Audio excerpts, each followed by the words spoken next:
আমি বৈদ্যুতিক মোটৰ অৰ্থাৎ ইলেকট্ৰিক মোটৰ সম্পৰ্কে আমি আলোচনা কৰিম। প্ৰথমতে ডেফিনিশনটো চাই লোৱা। বৈদ্যুতিক শক্তিক যান্ত্ৰিক শক্তিলৈ ৰূপান্তৰ কৰা আবৰ্ত সঁজুলিটোক কি কোৱা হয়? বৈদ্যুতিক মোটৰ বুলি কোৱা হয়। এই বৈদ্যুতিক মোটৰ ব্যবহাৰ কৰা সঁজুলিসমূহ হৈছে যেনেকুৱা বৈদ্যুতিক পাংখা আছে, নাইবা ৰেফ্ৰিজাৰেটৰ আছে, মিক্সাৰ আছে, তাৰপিছত কাপড় ধোৱা মেচিন আছে, কম্পিউটাৰ আছে। এই সকলোবিলাক কি বৈদ্যুতিক মোটৰ ব্যবহাৰ হয়। ঠিক আছে, এই কথাবিলাক মনত ৰাখিব, উদাহৰণবিলাক ইম্পৰ্টেণ্ট। আৰু এই বৈদ্যুতিক মোটৰৰ এটা মূল নীতি আছে আৰু এই মূল নীতিটো তোমালোকে চাই লোৱা। বৈদ্যুতিক মোটৰৰ মূল নীতি এই যে চুম্বক ক্ষেত্ৰ এখনত বিদ্যুৎ প্ৰবাহী কুণ্ডলী বা পৰিবাহী এটা স্থাপন কৰিলে ইয়াৰ ওপৰত এটা বল ক্ৰিয়াশীল হয় আৰু ঘূৰিবলৈ ধৰে। এই বলৰ দিশ ফ্লেমিঙৰ বাওঁহাতীয়া নীতিৰ সহায়ত নিৰ্ণয় কৰিব পাৰি। সো এইটোৱে আছিল কি বৈদ্যুতিক মোটৰৰ মূল নীতি। এতিয়া আমি বৈদ্যুতিক মোটৰৰ কাৰ্যপ্ৰণালী সম্পৰ্কে আমি আলোচনা কৰিম। সো এই ছবিটোলৈ মন কৰা। ইয়াতে বৈদ্যুতিক এটা সৰল বৈদ্যুতিক মোটৰ। ইয়াতে কি কি আছে প্ৰথমতে আগত চাই লোৱা। এইটো নৰ্থ পল, এইটো সাউথ পল, এইটো চুম্বক নৰ্থ পল, এইটো সাউথ পল। তাৰ মাজত এটা ABCD কুণ্ডলী আছে। চোৱা ABCD কুণ্ডলী, এইটো আয়তাকাৰ কুণ্ডলী আছে। সো এই কুণ্ডলীটোত চোৱা ইয়াৰ লগত আৰু কি আছে, এটা অক্ষদণ্ড আছে। এইটো হৈছে অক্ষদণ্ড, যেটো দীঘল দেখা যায় গোল আকাৰৰ। আৰু ইয়াতে P আৰু Q, এইটো হৈছে তোমাৰ ফলা আঙুঠি। PQ এই যে মাজতে খালী আছে, এইটো হৈছে ফলা আঙুঠি। আৰু X আৰু Y এইটো হৈছে ব্ৰাছ। XY হৈছে ব্ৰাছ, PQ ফলা আঙুঠি, আৰু এইটো মাজৰটো হৈছে অক্ষদণ্ড। আৰু ABCD এটা কুণ্ডলী আছে, আৰু নৰ্থ পল আৰু সাউথ পল অৰ্থাৎ এটা চুম্বক ইয়াতে আছে। আৰু লগতে ইয়া বেটাৰীৰ লগত সংযোগ কৰা আছে, আৰু এইটো আছে চাবি। এতিয়া আমি কাৰ্যপ্ৰণালীটো আলোচনা কৰোঁ। চোৱা প্ৰথমতে কি হ'ব, স্টেপ 1ত কি ধৰা হ'ল ABCD কুণ্ডলীত প্ৰবাহ বেটাৰীৰ পৰা X পৰিবাহী ব্ৰাছেৰে সোমাই আৰু Y ব্ৰাছেৰে বেটাৰীলৈ উভতি আহে। সো এইটো ইফালে প্লাছ ইফালে মাইনাছ। সো ইফালে কি এইটো X ব্ৰাছেদি বিদ্যুৎ প্ৰবাহ সোমাই আৰু Y ব্ৰাছেদি কি ইয়াকো উভতি আহে। ঠিক আছে, সো এইটো ক্লিয়াৰ, এইটো ছবিৰ পৰা এইটো ক্লিয়াৰ হৈ গৈছে। সো X ব্ৰাছেদি সোমাই আৰু Y ব্ৰাছেদি কি উলিয়াই আহে। বৰ্তমান যেটো ছবিটো দিয়া আছে এইটো স্পষ্ট। স্টেপ 2, AB আৰু CD চুম্বক ক্ষেত্ৰৰ দিশৰ ওপৰত লম্ব। AB আৰু CD। সো ইয়াতে চোৱা AB আৰু CD ছবিটো তোমাৰ ইয়াতে বুজিবলৈ অলপ টান। যেহেতু চুম্বক ক্ষেত্ৰৰ কথা কোৱা হৈছে, তোমালোকে জানা যে বলৰেখাবোৰ উত্তৰ মেৰুৰ পৰা ওলাই দক্ষিণ মেৰুত সোমায়। সো বলৰেখাবোৰৰ দিশ কি ইফালে হৈ আছে। সো নৰ্থৰ পৰা সাউথ। ঠিক আছে, এইটো নৰ্থ, এইটো সাউথ। সো বলৰেখাবোৰ নৰ্থৰ পৰা সাউথলৈকে গতি কৰিছে। এতিয়া চোৱা এই লম্ব কেনেকৈ হ'ল। সো সাপোজ এইটো বলৰেখা আৰু ABCD এনেকৈ আছে। ঠিক আছে, এনেকৈ আছে। চোৱা এইটো এই যে লম্ব হৈ গ'ল, 90 ডিগ্ৰী হৈছে, 90 ডিগ্ৰী। সো এইটো হৈ গ'ল কি লম্ব। সো এইটো এনেকৈ আছে, বস্তুটো এনেকৈ আছে, অনুভূমিকভাৱে এনেকৈ আছে, আৰু বলৰেখাবোৰ এইটো দিশত আছে, north to south. Clear. So সেইকাৰণে কোৱা হৈছে কি যে AB আৰু CD চুম্বক ক্ষেত্ৰৰ দিশৰ ওপৰত লম্ব। চুম্বক ক্ষেত্ৰতে একেটা দিশতে আছে, নৰ্থৰ পৰা সাউথ। ঠিক আছে, চুম্বক ক্ষেত্ৰৰ দিশ সদায় কি উত্তৰ মেৰুৰ পৰা ওলাই দক্ষিণ মেৰুত সোমায়, এইটো আমি জানো। সো এই ABও লম্ব হৈ আছে আৰু CDও কি হৈ আছে, চুম্বক ক্ষেত্ৰৰ লগতে কি লম্ব হৈ আছে। এতিয়া চোৱা স্টেপ 3, ফ্লেমিঙৰ বাওঁহাতীয়া নীতি অনুসৰি AB বাহুক ক্ৰিয়া কৰা বলে ইয়াক তললৈ ঠেলিব আৰু CD বাহুত ক্ৰিয়া কৰা বলে ইয়াক ওপৰলৈ ঠেলিব। দিছ ইজ ভেৰি ইণ্টাৰেষ্টিং, তোমালোকে অলপ মন দিব লাগিব। চোৱা এইটো আমি কি কৈছোঁ যে চুম্বক ক্ষেত্ৰটো ইফালে আছে আৰু ABCD ইয়াৰ লগত লম্ব হৈ আছে। এতিয়া ফ্লেমিঙৰ যিটো বাওঁহাতীয়া নীতি আছে, ফ্লেমিঙৰ বাওঁহাতীয়া নীতি যদি ইয়াতে আমি প্ৰয়োগ কৰোঁ, তেনেহ'লে চোৱা এইটো ছাপ'জ ফ্লেমিঙৰ বাওঁহাতীয়া নীতি, ইয়াৰ তৰ্জনী আঙুলি এইটো হৈছে চুম্বক ক্ষেত্ৰ। তেনেহ'লে চোৱা যিটো বুঢ়া আঙুলি থাকিব, এইটো ইয়াৰ বলৰ দিশটো বুজাব। সো বুঢ়া আঙুলিটো ইয়াত কি হৈছে, তলফালে হৈ আছে।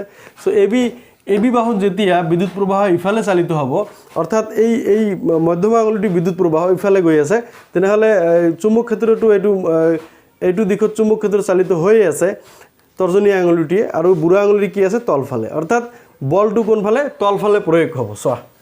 চোৱা তললৈ ঠেলিব। AB বাহু ক্ৰিয়া কৰা বলে ইয়াক তললৈ ঠেলিব। কিয় ঠেলিব, এইটো ফ্লেমিঙৰ বাওঁহাতীয়া নীতি অনুসৰি।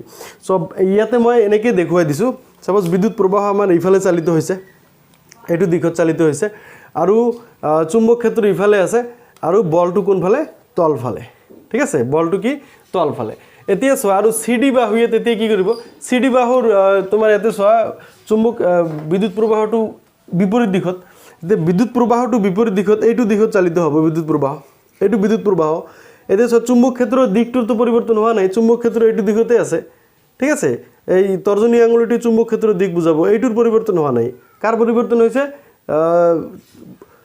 এই তোমাৰ বিদ্যুৎ প্ৰবাহৰ দিশৰ পৰিৱৰ্তন হৈছে সব বিদ্যুৎ প্ৰবাহ এইটো দিশত চালিত হৈ আছে এইটো দিশত সো এনে তেনেহলে এই বুঢ়া আঙুলিটো সব ওপৰ ফালে আছে সো অৰ্থাৎ ইয়াৰ CD বাহুত প্ৰয়োগ হোৱা বলটো কি হ'ব ওপৰ ফালে আহিব সো এনেদৰে AB বাহুৱে তল ফালে আৰু CD বাহুৱে কি ওপৰ ফালে ঠেলি থাকিব ঠিক আছে এইটো ফ্লেমিঙৰ বাওঁহাতীয়া নীতি অনুসৰি আৰু ইয়াৰ লগে লগে এই তোমাৰ যেটো এই পৰিবাহীডালৰ লগত কি আৰু PQ ফলা আঙুঠিৰ লগত ইয়াক সংযুক্ত কৰা আছে তাৰ ইয়াৰ লগত আকৌ ফলা আঙুঠিও ঘূৰিব আৰু ফলা আঙুঠি কি এই অক্ষদণ্ডৰ লগত লাগি আছে সো তাৰ লগে লগে কি অক্ষদণ্ডও ঘূৰিব সো আতে কি আছে স্টেপ 5 ত কি আছে আধা ভাগ ঘূৰ্ণনৰ পিছত ফলা আঙুঠি P আৰু Q ক্ৰমে Y আৰু X ব্ৰাছক স্পৰ্শ কৰিব আধা ভাগ যেতিয়া ঘূৰিব তেতিয়া কি P আৰু Q এ তেতিয়া কি Y আৰু X ক স্পৰ্শ কৰিব বৰ্তমান কি হৈ আছে চোৱা ইয়াতে P এ কি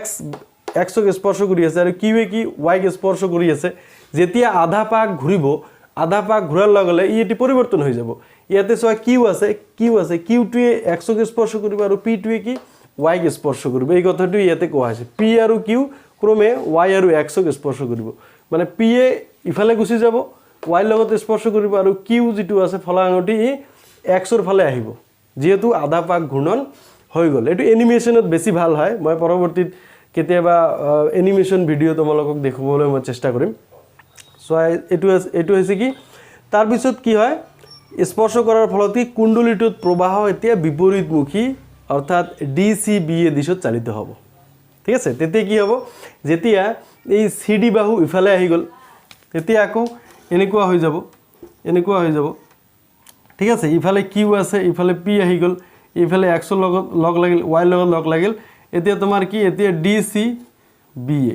এতিয়া বিদ্যুৎ প্ৰবাহ এইটো দিশত চালিত হ'ব ঠিক আছে DCBA দিশত আগত কি আছিল ABCD দিশত আছিল এতিয়া যেহেতু পৰিৱৰ্তন হৈ গল আধা ভাগ ঘূৰ্ণনৰ ফলত যেহেতু কুণ্ডলীটোৰ ইফালে আহি গল পৰিৱৰ্তন হৈ গল তেতিয়া কি বিদ্যুৎ প্ৰবাহ কি DCBA দিশত চালিত হ'ব যেহেতু বিদ্যুৎ প্ৰবাহ এই প্লাসৰ পৰা ওলাই আছে ইফালে ঘুমাই আছে সো DC2 ইফালে আহাৰ লগে লগে এইটো কুণ্ডলীৰ সৃষ্টি হ'ব অৰ্থাৎ প্ৰবাহটো কি DCBA দিশত এইটো দিশত চালিত হ'ব অৰ্থাৎ প্ৰবাহৰ দিকটো ওলোটা হৈ যাব আৰু স্টেপ 5 ত চোৱা প্ৰবাহৰ দিক বিপৰীতমুখী হোৱাৰ বাবে AB আৰু CD বাহুত প্ৰয়োগ হোৱা বলৰ দিশ কি হৈ যাব বিপৰীত হ'ব অৰ্থাৎ CD বাহুক বলে তললৈ ঠেলিব আৰু AB বাহুক ওপৰলৈ ঠেলিব ইয়াৰ ওলোটা হৈ যাব ঘটনাটো আগত কি AB বাহুক তলফালে ঠেলিছিল আৰু CD বাহুক ওপৰলৈ ঠেলিছিল যেতিয়া আধা ভাগ ঘূৰ্ণন হৈ গল তেতিয়া এইটো আকাৰ লাভ কৰিলে DCBA প্ৰবাহ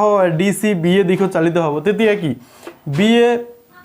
BA বাহুটোৱে কি ইয়াক কি ওপৰলৈ ঠেলিব আৰু DC বাহুৱে কি ই তললৈ ঠেলিব এনেদৰে আধা ভাগ ঘূৰ্ণনত কি বিদ্যুৎ প্ৰবাহৰ দিশৰ পৰিৱৰ্তন হোৱাৰ লগে লগে বলৰ দিশো পৰিৱৰ্তন হয় একৰ্ডিং টু ফ্লেমিঙৰ এই বাওঁহাতীয়া নীতি ঠিক আছে ফ্লেমিংস লেফট হ্যান্ড ৰুল এইটো মতে এই বলৰ দিশৰ পৰিৱৰ্তন হোৱাৰ প্ৰবাহৰ দিশৰ পৰিৱৰ্তন হোৱাৰ লগে লগে বলৰ দিশৰ কি হৈ যায় পৰিৱৰ্তন হৈ যায় স্টেপ 6 ত চোৱা কুণ্ডলীৰ অক্ষদণ্ডডালে আৰু আধা ভাগ একে দিশত ঘূৰিব যেতিয়া এইটো কৰা হ'ব ঠিক আছে আৰু প্ৰতি আধা ভাগ ঘূৰ্ণনত এই প্ৰক্ৰিয়াটোৰ পুনৰাবৃত্তি হৈ থাকিব আৰু এইদৰে কুণ্ডলী আৰু অক্ষদণ্ডডাল একে দিশত অবিৰতভাৱে ঘূৰি থাকিব সো এয়া আছিল তোমালোকৰ বৈদ্যুতিক মটৰৰ কাৰ্যপ্ৰণালী যত কি আৰু এইটো কাৰ্যপ্ৰণালীৰ জৰিয়তে যিমান বৈদ্যুতিক মটৰ আছে আমি ফ্যানত ব্যৱহাৰ কৰো ৰেফ্ৰিজাৰেটৰত ব্যৱহাৰ কৰো এইবিলাক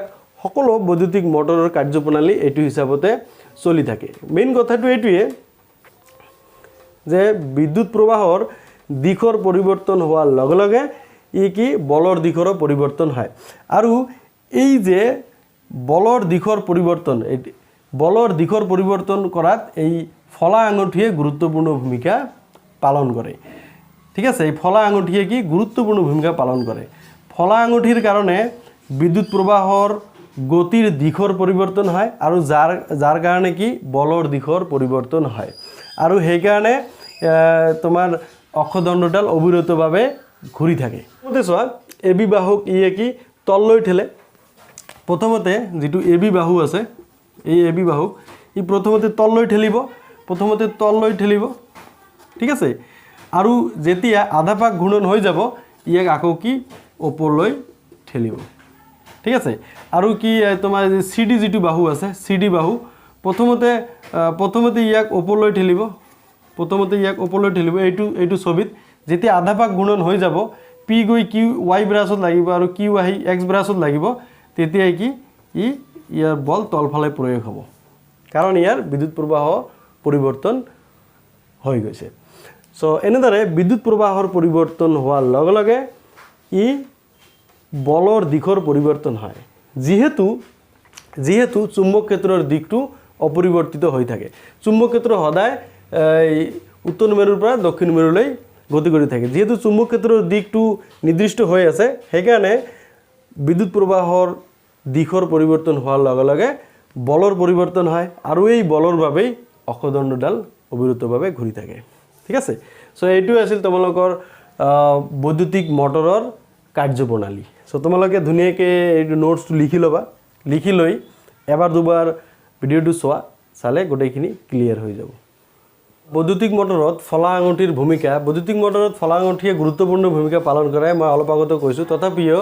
এটো তোমালোকে লিখি ল'ব পাৰা যে বৈদ্যুতিক মটৰত ফলা আঙুঠিয়ে দিক পৰিৱৰ্তক হিচাপে কাম কৰে বাহুকেইটাৰ প্ৰতি আধা পাক ঘূৰ্ণনৰ ফলত প্ৰবাহৰ দিক বিপৰীতমুখী কৰে যাৰ ফলত কুণ্ডলীটো একে দিশত অবিৰতভাৱে ঘূৰি থাকে কথাটো এইটোৱে মই অলপ দেখুৱাই দিব বিচাৰিছোঁ চোৱা এইটো যেটো চিত্ৰ দিয়া আছে এইটো বিদ্যুৎ প্ৰবাহ এ বি সি ডি দিশত চালিত হৈছে চোৱা এইটো দিশত চালিত হৈছে ঠিক আছে এ বি সি ডি এইটো দিশত এৰ পৰা বি লৈ গৈছে আৰু সিৰ পৰা ডি লৈ আহিছে যেতিয়া এই আধা পাক ঘূৰিব তেতিয়া যেটো কুণ্ডলী আছে তে সাপোজ এইটো আছে এইটো কুণ্ডলী আছে ইয়াতে পি আছে কিউ আছে এতিয়া এইটো তোমাৰ কি হৈ যাব এইটো ডি সি বি এ আহি যাব ডি সি বি এ আধা পাক ঘূৰিলে কি এইটো তলফালে যাব মানে এইটো যেটো পি ব্ৰাছ আছে পি ব্ৰাছটো ওয়াই লগত লগ লাগিব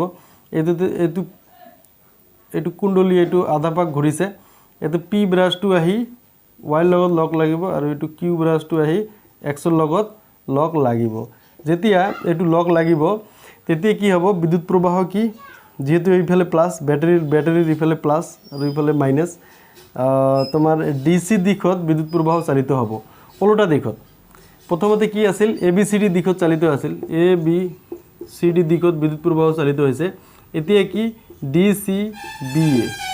সি বি এ দিশত বিদ্যুৎ প্রবাহ চালিত হব এটু কার কারণে হয়েছে এই ফলা আঙুঠির কারণে হয়েছে এতিয়া পি টু আহি এতিয়া ডিৰ লগত ইফালে আহি কিউৰ লগত কানেকশ্যন হৈছে এতিয়া আকৌ পি ফলা আঙুঠি এৰ লগত কানেকশ্যন হৈ আছে এইটো যেতিয়া উল্টা ফালে গতি কৰিব ব্ৰাছ পি ফলা আঙুঠি ওয়াই ব্ৰাছৰ লগত লগ লাগিব আৰু কিউটো যেতিয়া এইটো এক্স চোৱা কিউটো যেতিয়া এক্সৰ লগত লগ লাগিব তেতিয়া কি হ'ব যেহেতু বিদ্যুৎ প্ৰবাহ এইটো দিশতে চালিত হৈ আছিল তেতিয়া কি হ'ব ডিসি বি এ দিশত বিদ্যুৎ প্ৰবাহ চালিত হ'ব সো এনেদৰে এই ফলা আঙুঠিয়ে কি বিদ্যুৎ প্ৰবাহৰ দিক পৰিৱৰ্তন কৰে সেইকাৰণে কোৱা হৈছে কি বৈদ্যুতিক মটৰত ফলা আঙুঠিয়ে দিক পৰিৱৰ্তক হিচাপে কাম কৰে ইয়াতে ফলা আঙুঠি থকাৰ কাৰণে এইটো সম্ভৱ হৈছে ঠিক আছে এই ফলা আঙুঠিৰ কাৰণে এই দিক পৰিৱৰ্তক হিচাপে কাম কৰিছে কাৰণ ইয়াতে ব্যাটাৰিটো আছে এটো ফিক্সড ব্যাটাৰি সো ব্যাটাৰি